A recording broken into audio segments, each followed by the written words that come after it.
പ്രകാശമേ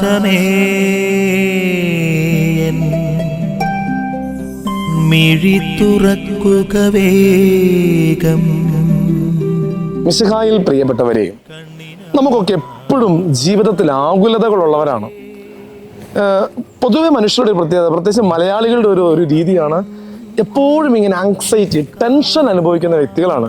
നാളെ എന്ത് സംഭവിക്കും, എന്ത് ജോലി കിട്ടും, വിദേശത്തേക്ക് പോകാൻ പറ്റുമോ, സാമ്പത്തിക നേട്ടങ്ങൾ ഉണ്ടാകുമോ, ഇങ്ങനെ ഒത്തിരി വിഷമിക്കുന്നവരാണ്. സമ്പത്തിനെ കുറിച്ചൊക്കെ ഒത്തിരി ആകുലപ്പെടുന്നവരുണ്ട്, രോഗത്തെക്കുറിച്ച് ആകുലപ്പെടുന്നവരുണ്ട്. പക്ഷെ ഇവിടെ ഈശോ വചനത്തിലൂടെ നമ്മൾ പറഞ്ഞ ആവശ്യമില്ലാത്ത ആകുലതകളെ ജീവിതത്തിൽ നിന്ന് ഒഴിവാക്കുവാനാണ്. നമ്മുടെ നിക്ഷേപം, നമ്മുടെ ഉള്ള് അത് ദൈവത്തിലാണെങ്കിൽ നമ്മൾ അസ്വസ്ഥമാകേണ്ട ആവശ്യമില്ല എന്നാണ് പറയുന്നത്. നമ്മുടെ ഹൃദയം എവിടെയാണോ അവിടെയാണ് നമ്മുടെ നിക്ഷേപവും. ദൈവത്തിൽ ആശ്രയിക്കുന്നവന്, ദൈവത്തിൽ നിക്ഷേപമുള്ളവന് അനുദിന ജീവിതത്തിലെ ആകുലതകളെ അകറ്റാൻ പറ്റും. അതുകൊണ്ട് നമുക്ക് പ്രാർത്ഥിക്കാം.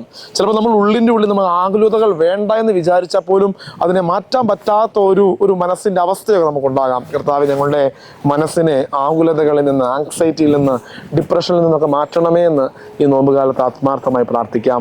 ആമേൻ. നിൻ വഴിയേ നടക്ക